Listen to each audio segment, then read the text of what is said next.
नमस्कार मित्रांनो, आज आपण बघणार आहे महत्त्वाच्या चालू घडामोडी। चला तर मग सुरुवात करूया आजच्या व्हिडिओला। प्रश्न पहिला आहे, 15 ऑगस्ट 2025 रोजी कितवा स्वातंत्र्य दिन साजरा करण्यात येणार आहे? तर 15 ऑगस्ट 2025 रोजी म्हणजे ह्या 15 ऑगस्टला कितवा स्वातंत्र्य दिन साजरा करण्यात येणार आहे? तर 79वा स्वातंत्र्य दिन साजरा करण्यात येणार आहे। पुढचा प्रश्न बघूया। 1 ऑगस्ट 2025 रोजी नौसेना उपप्रमुख यांचा कार्यभार कोणी सांभाळला आहे? तर नौसेना उपप्रमुख यांचा कार्यभार संजय वात्सायन यांनी सांभाळला आहे। पुढचा प्रश्न बघूया। मणिपूरमधील राष्ट्रपती शासनाचा कार्यकाळ किती महिन्यांसाठी वाढवण्यात आला आहे? तर मणिपूरमधील राष्ट्रपती शासनाचा कार्यकाळ हा 6 महिन्यांसाठी वाढवण्यात आलेला आहे। पुढचा प्रश्न बघूया। मणिपूरमध्ये राष्ट्रपती शासन संविधानाच्या कोणत्या कलमाद्वारे लागू करण्यात आले आहे? कोणत्या कलमाद्वारे लागू करण्यात आलेले आहे? तर कलम 356 नुसार लागू करण्यात आले आहे। पुढचा प्रश्न बघूया। सर्किट बेंचचे उद्घाटन सोहळा कोणत्या तारखेला होणार आहे? सर्किट बेंचचा उद्घाटन सोहळा कोणत्या तारखेला होणार आहे? तर 17 ऑगस्ट 2025 17 ऑगस्ट 2025ला होणार आहे कोल्हापूरमध्ये। पुढचा प्रश्न बघूया। अपना घरची सुरुवात कोणत्या मंत्रालयाद्वारे सुरू करण्यात आली आहे? अपना घरची सुरुवात ही पेट्रोलियम आणि प्राकृतिक गॅस मंत्रालयाद्वारे सुरू करण्यात आलेली आहे। अपना घर ही कोणासाठी सुरू करण्यात आलेली आहे? तर ड्रायव्हरांच्या सोयींसाठी। पुढचा प्रश्न बघूया।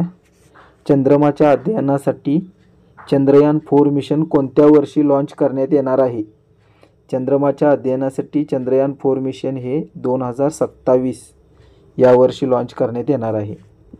पुढचा प्रश्न बघूया। अन्नदाता सुखी भव ही योजना कोणत्या राज्यात सुरू करण्यात आली आहे? अन्नदाता सुखी भव ही योजना शेतकऱ्यांसाठी आहे। ही आंध्र प्रदेश राज्यात सुरू करण्यात आली आहे। कोणत्या सहकारी बँकेचा विलय सारस्वत कोऑपरेटिव्ह बँकेमध्ये करण्यात आला आहे? तर सारस्वत कोऑपरेटिव्ह बँकेमध्ये न्यू इंडिया कोऑपरेटिव्ह बँकेचा विलय हा सारस्वत बँकेत करण्यात आला आहे। पुढचा प्रश्न बघूया। कोणत्या खेळाडूला पॉली उमरगीर पुरस्कार देऊन सन्मानित करण्यात आले आहे? तर जसप्रीत बुमराहला पॉली उमरगीर पुरस्कार देऊन सन्मानित करण्यात आले आहे। कोणत्या खेळाडूला BCCIच्या CK नायडू लाईफटाईम अचीवमेंट पुरस्काराने सन्मानित करण्यात आले आहे? कोणत्या खेळाडूला BCCIच्या CK नायडू लाईफटाईम अचीवमेंट पुरस्काराने सन्मानित करण्यात आले आहे? तर सचिन तेंडुलकर यांना हा पुरस्कार देऊन सन्मानित करण्यात आले आहे। पुढचा प्रश्न बघूया। कोणाला सेबीच्या नवीन अध्यक्षपदी नियुक्त करण्यात आले आहे? सेबीच्या नवीन अध्यक्षपदी कोणाला नियुक्त करण्यात आले आहे? तर तुहिन कांता पांडे यांना नियुक्त करण्यात आले आहे।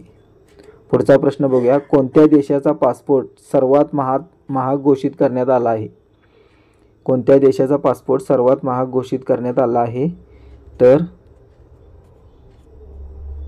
मेक्सिको या देशाचा पासपोर्ट हा सर्वात महाग घोषित करण्यात आला आहे। माधव राष्ट्रीय उद्यान कोणत्या राज्यात आहे, ज्याला भारताचे 58वे टायगर रिझर्व म्हणून स्थापित करण्यात आले आहे?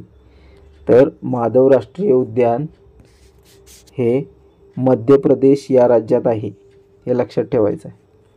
पुढचा प्रश्न बघूया। भारतातील पहिले AI विश्वविद्यालय कोठे आहे?